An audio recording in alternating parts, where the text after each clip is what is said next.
buenos días para el Perú y el mundo. Jayanga Televisión, hoy domingo, como es de que cada domingo la reflexión con el teólogo Jorge Luis Purizaca Ruiz, quien les habla Juan Sandoval para hacer los comentarios sobre lo que venimos realizando domingo tras domingo. El saludo correspondiente, Jorge Luis Purizaca Ruiz, para Jayanga Televisión. Buen día, Juan. Saludos a todos. ¿Cuál es el resumen de tu noveno programa Hablemos de Jesús el Cristo? Fue la octava profecía, el tiempo de su nacimiento. Y Dios en la plenitud del tiempo siempre actúa, siempre es el tiempo de Dios, no es el tiempo que nosotros creemos que es, sino es el tiempo de Dios. Y en el tiempo de Dios ocurren las cosas, por lo tanto, hay que tener presente que Dios ha establecido el orden de los tiempos y los límites de su habitación. Nada sucede sin la permisividad de Dios. Eso fue lo que quisimos transmitir en el tema y en el programa anterior. ¿Cuál es el nombre de la novena profecía concerniente al Redentor, tanto en su promesa como en su cumplimiento? En la novena profecía de este 10º programa es que nacería de una virgen. Profecía, Isaías capítulo 7, versículo 14. Por tanto, el Señor mismo os dará señal. He aquí que la virgen concebirá y dará a luz un hijo, y llamará su nombre Emanuel.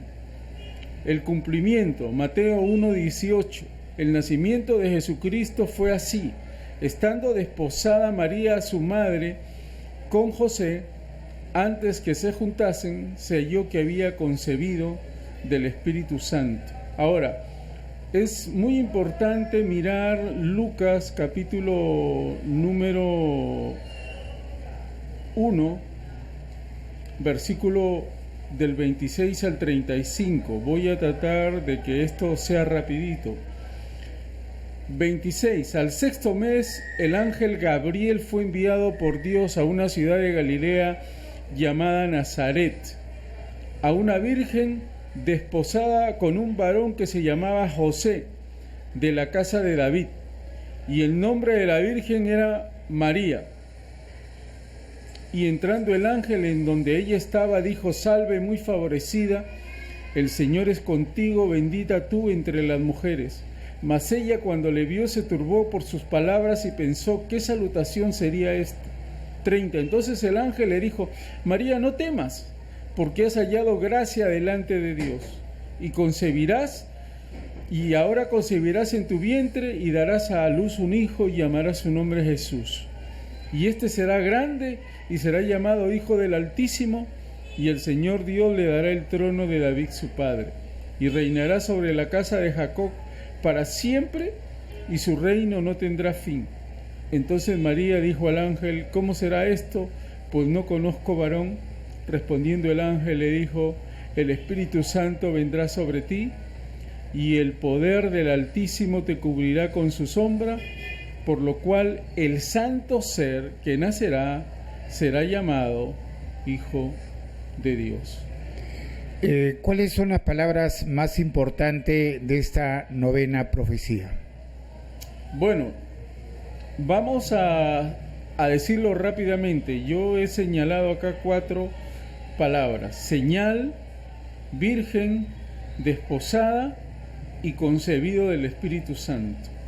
Señal es una palabra en hebreo que significa moapet, maravilla, señal, portento. El término puede indicar una señal de Dios o anticipo de un hecho futuro.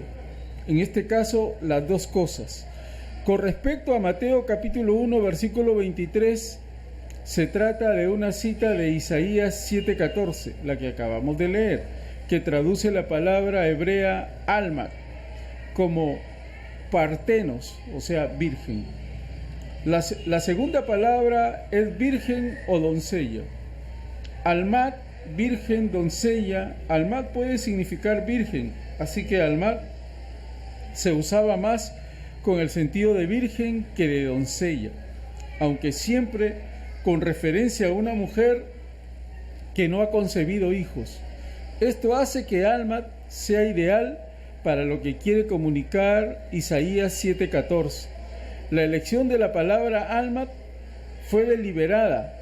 Solo Alma pone en claro que la madre no estaba casada. La madre es a la vez no casada y honesta. Desposada. ¿Cuál es la interpretación de esta novena profecía del Salvador? Antes de ir, a ver, faltó. A ver, desposada, rapidito. A ver, las palabras importantes. Nesteo, cortejar y ganar, desposar o prometer en casamiento. Se usa en la voz pasiva en la cita señalada, Mateo 1:18, Lucas 1:27 y 2:5, que ya lo hemos leído. Todos estos pasajes en referencia a la Virgen María y traducido desposada. Ahora, la versión de Reina Valera 77 da en el margen, en Mateo 1:18, la aclaración, comprometida para casarse.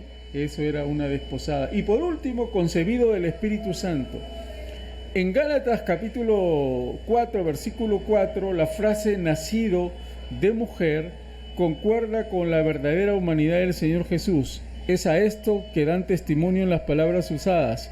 Declaran el método de su encarnación y sugieren los medios por los cuales aquella humanidad quedó exenta de la mancha del pecado consiguiente a la caída. Esto es que Él no nació a través de un proceso natural de generación ordinaria, sino que fue concebido por el poder del Espíritu Santo. Pero es muy importante también que en esta cita hablemos de Gálatas. Ya hemos leído Gálatas 4:5, cuando vino el cumplimiento del tiempo, Dios envió a su Hijo nacido de mujer y nacido bajo la ley, para que redimiese a los que estaban bajo la ley, a fin de que recibiésemos la adopción de hijos.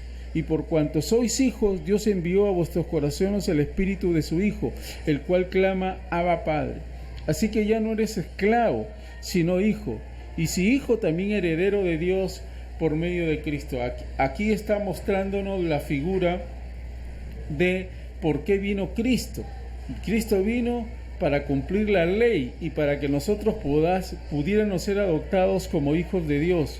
Y ahora, como hijos de Dios, los que sencillamente aceptamos a Jesús, Dios dice, envía a nuestros corazones el Espíritu de su Hijo, y por eso podemos decirle a Dios, Abba Padre, que traducido al español sería papito lindo. Así que ya no eres esclavo, sino hijo. Y heredero de Dios por medio de Cristo. Somos herederos de Dios, exactamente. Entonces, eso es muy importante que lo tengamos presente.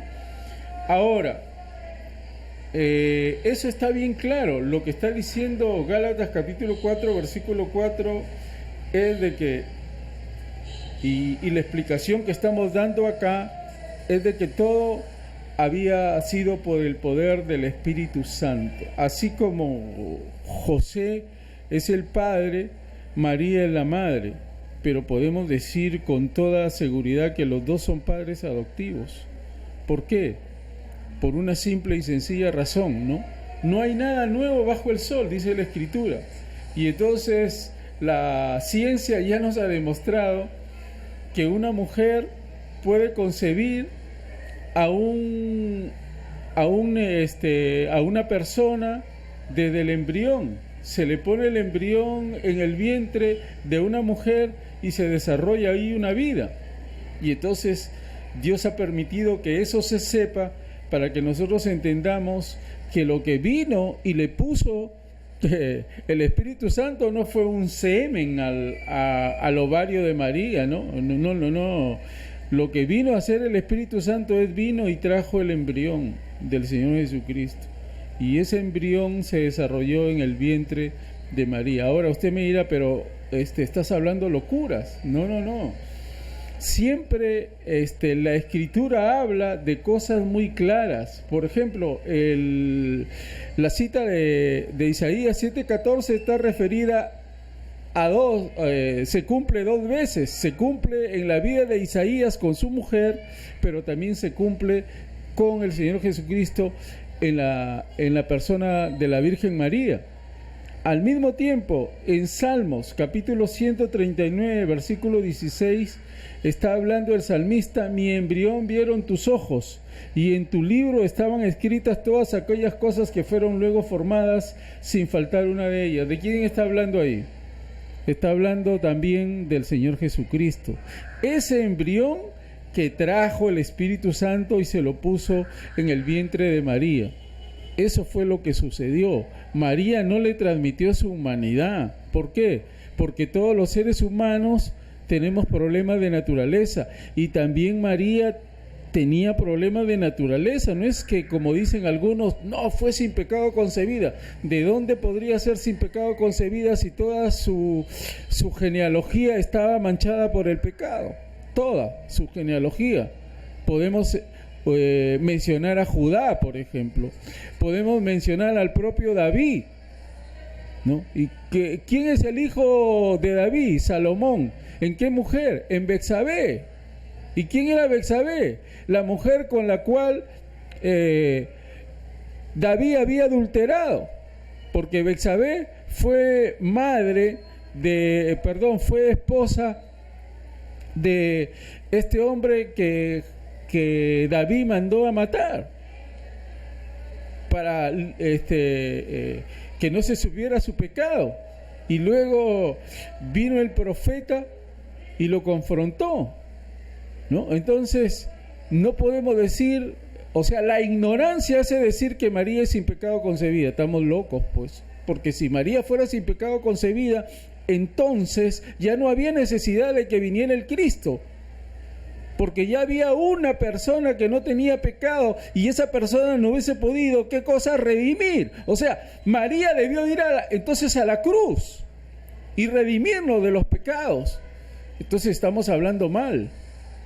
El único sin pecado es Cristo, Jesús, sin pecado. Por eso su naturaleza fue sin pecado. ¿Qué nos dice Pablo, por ejemplo? Que estando en forma de Dios, no estimó ser igual a Dios, sino que se hizo hombre. ¿De dónde vino Jesús? Jesús vino del cielo.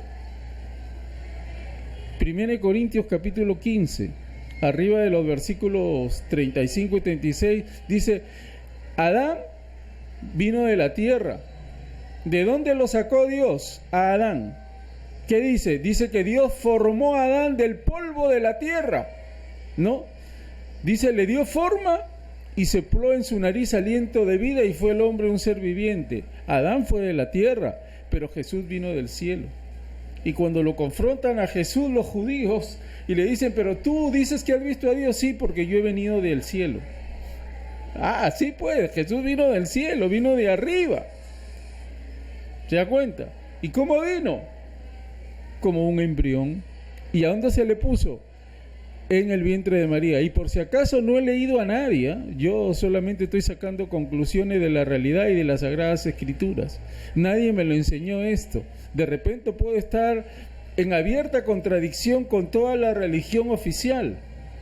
Y cuando hablo de religión oficial, no estoy hablando solo de la iglesia tradicional, que se llama católica, sino hasta puedo estar en contradicción ahorita hasta con la propia iglesia que se denomina en el mundo evangélica o protestante. Esto no me lo enseñó nadie, lo estoy sacando de las Sagradas Escrituras. Entonces, eso sucedió así, ¿no? Así sucedió. Y es muy importante decirlo, ¿no? Vamos a repetir la cuarta pregunta. En síntesis, ¿cuál es la interpretación de esta novena profecía del Salvador?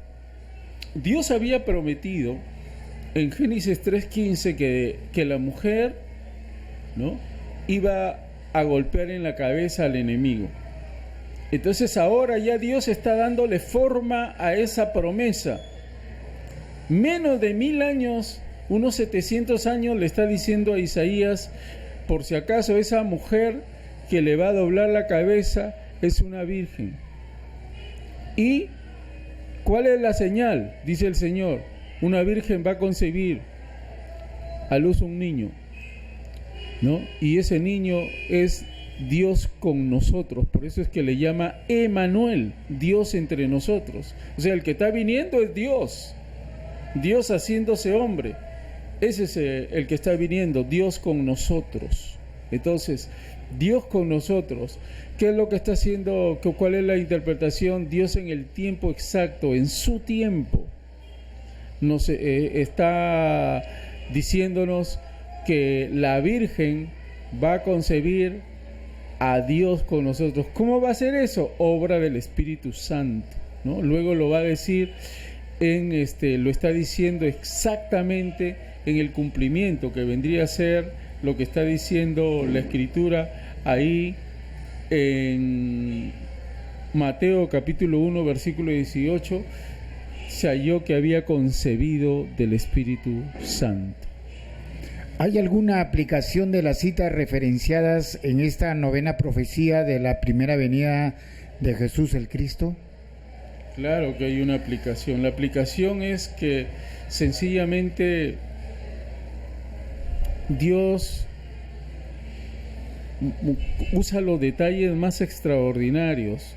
Incluso estamos viendo que la palabra no utiliza otra palabra más significativa el profeta, que es almas, para referir a la Virgen. ¿Por qué la Virgen? ¿Por qué tendría que ser? Porque todo lo que de Dios, todo lo relacionado a Dios es santo. Entonces, en el contexto hebreo, si nosotros miramos el Antiguo Testamento en el concepto hebreo, un hombre tenía que casarse con una virgen. Esto ya expiró en el momento de tal, porque no estamos viviendo en la verdad, hemos retirado la verdad de escena. Ahora la gran mayoría que no cree en Dios cree su posverdad. Y por eso es de que hay que tener presente eso, ¿no? Que se cree una posverdad. Pero la verdad de Dios en la interpretación nos está diciendo que Dios mira todos los detalles y cumple sus promesas. Y en este caso específico lo hace porque Dios nos ama a todos sin igual, no hace acepción de personas. Entonces la aplicación es: Dios cumple su promesa en el momento en que lo ve al ser humano caído. Dios lo restaura a través de Cristo, y en este momento Dios está solucionando el problema del hombre. ¿Quién nos da las soluciones verdaderas al problema de la humanidad? La aplicación es Dios. Dios es el único que nos da soluciones verdaderas al problema de la humanidad. Dios es el único. El ser humano siempre va a ser limitado. El ser humano va a hacer cosas, pero siempre va a haber un interés personal. Por eso es que Jeremías decía: maldito el hombre que confía en el hombre. Tienes que confiar en Dios. Entonces, la aplicación acá es que el único que le da soluciones reales al ser humano es Dios, aunque no lo crea el ser humano. El único que le da soluciones reales es Dios al ser humano, ¿no? Tenemos un Dios que es celoso. Muchos de los creyentes, o que se le llaman cristianos, confían en un sacerdote, confían en un pastor, interpretan las iglesias la Biblia a su manera. En sí, ¿Jesús es hijo de Dios? ¿Es Cristo o es el mismo Dios? Ahí hay un misterio, ¿no? Y un misterio se sabe una parte y no, pero nosotros hemos dicho en programas anteriores que Dios Dios se presenta yo tengo aquí la cita: Dios existe en varias personas, uno en plural, formado por varios. La palabra en hebreo es ejat es la palabra en hebreo, y lo voy a leer algunas citas sobre que Dios existe en varias personas, como Padre, Hijo y Espíritu Santo, pero es un solo Dios. Deuteronomio 6:4 dice: oye Israel, Jehová nuestro Dios, Jehová uno es. Ese uno es Ejat ahí. Génesis 1:26 dice: entonces dijo Dios, hagamos al hombre. Ese hagamos está usando el Ejat. Al hombre a nuestra imagen, conforme a nuestra semejanza, y señoree en los peces del mar, en las aves de los cielos y en las bestias, y en toda la tierra, y en todo animal que se arrastra sobre la tierra.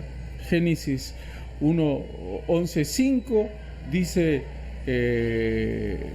11:5: y descendió Jehová para ver la ciudad y la torre que edificaban los hijos de los hombres. Se refiere a la torre de Babel.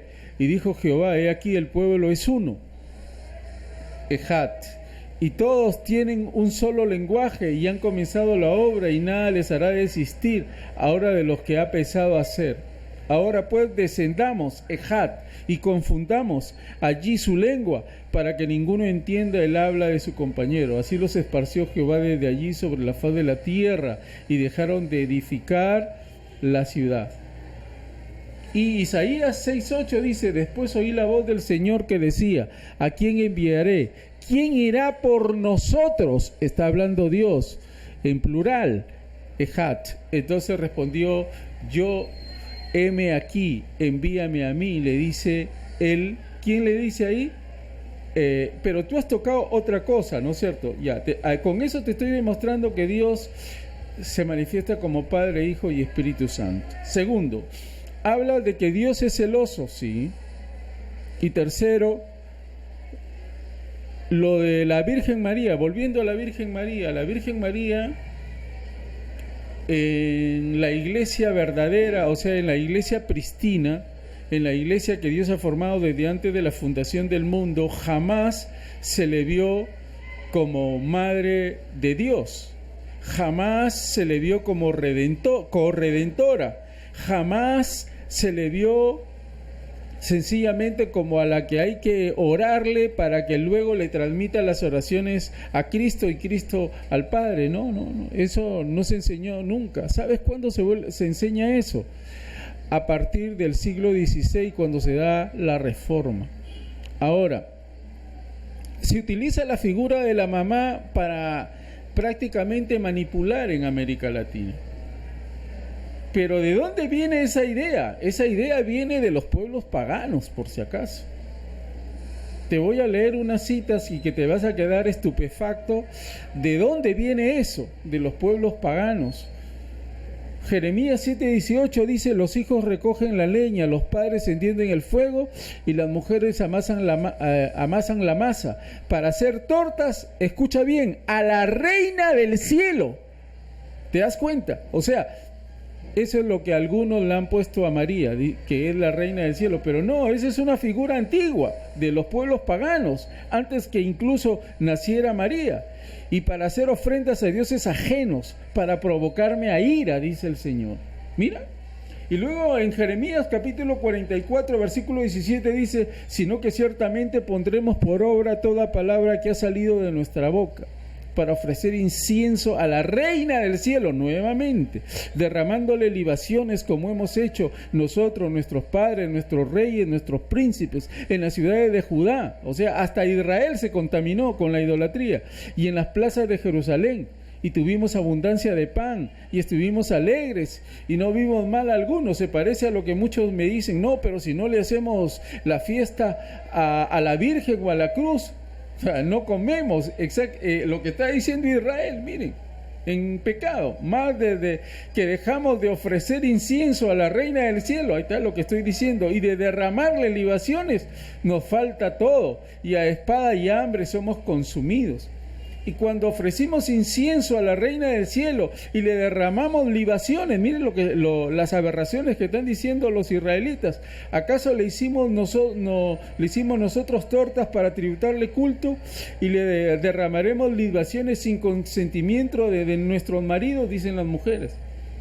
Así ha hablado Jehová de los ejércitos, Dios de Israel, diciendo: mire, ahora después de que se entera de que Dios sabe todo por boca de ellos, vosotros y vuestras mujeres hablasteis con vuestras bocas, y con vuestras manos lo ejecutasteis, diciendo, cumpliremos efectivamente nuestros votos que hicimos para ofrecer incienso a la Reina del Cielo y derramarle libaciones. Confirmáis a la verdad vuestros votos y ponéis vuestros votos por obra. Por tanto, oíd palabra de Dios, todo Judá que habitáis en tierra de Egipto. He aquí he jurado por mi gran nombre, dice Jehová, que mi nombre no será invocado más en toda la tierra de Egipto por boca de ningún hombre de Judá, diciendo, vive Jehová el Señor. He aquí que yo velo sobre ellos para mal y no para bien, y todos los hombres de Judá que están en tierra de Egipto serán consumidos a espada y de hambre hasta que perezcan todos.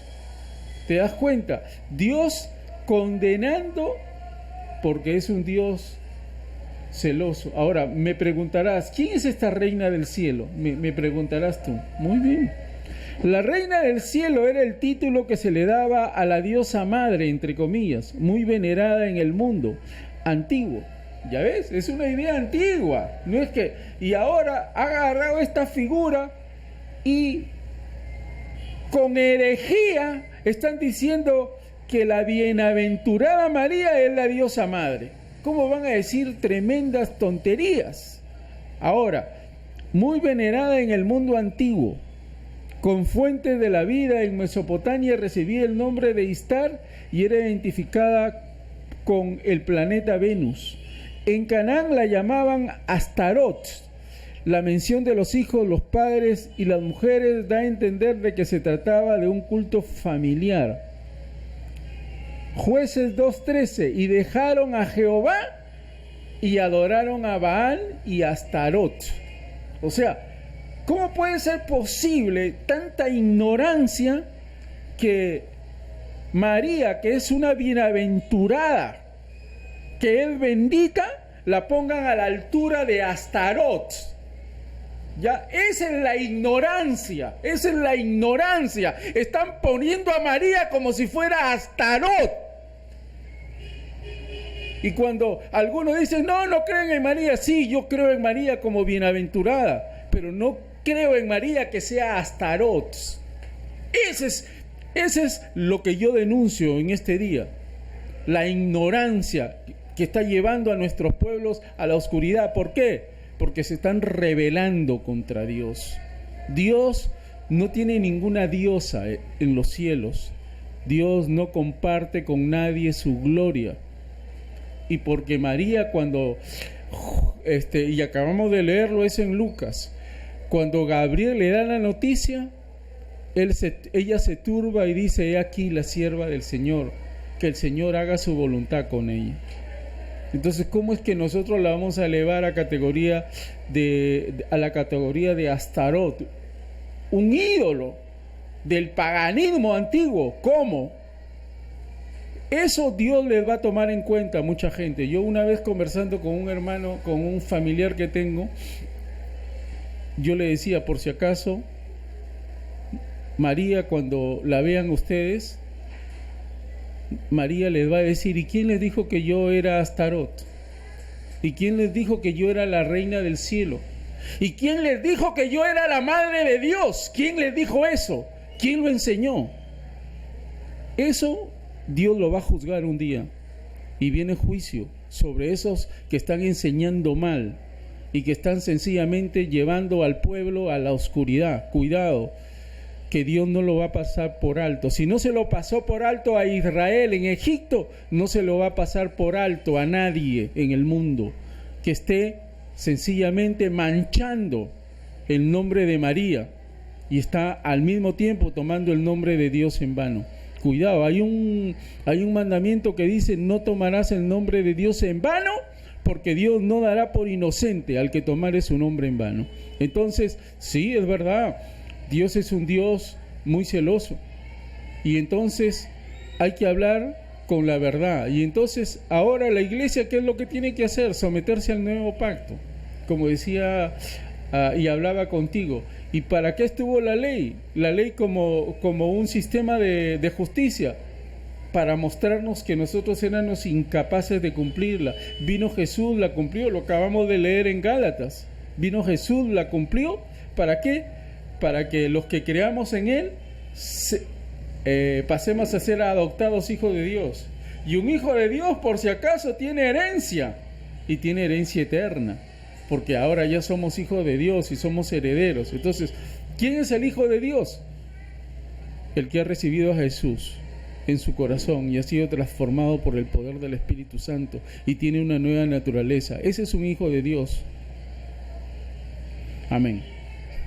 Señores, gracias al teólogo Jorge Luis Purizaca Ruiz. 5 minutos o más de reflexión de domingo a domingo. Dios me lo bendiga a todos. Jayanga Televisión, siempre llevando el mensaje de Cristo, nuestro Redentor. Gracias. Dios me lo bendiga a todos. En nombre de quien estuvo con nosotros acompañándonos, el teólogo Jorge Luis Purizaca Ruiz, quien les habla, Juan Sandoval Solís. Hasta la próxima. Amén. Sigan en Jayanga Televisión. Gracias. Buen día.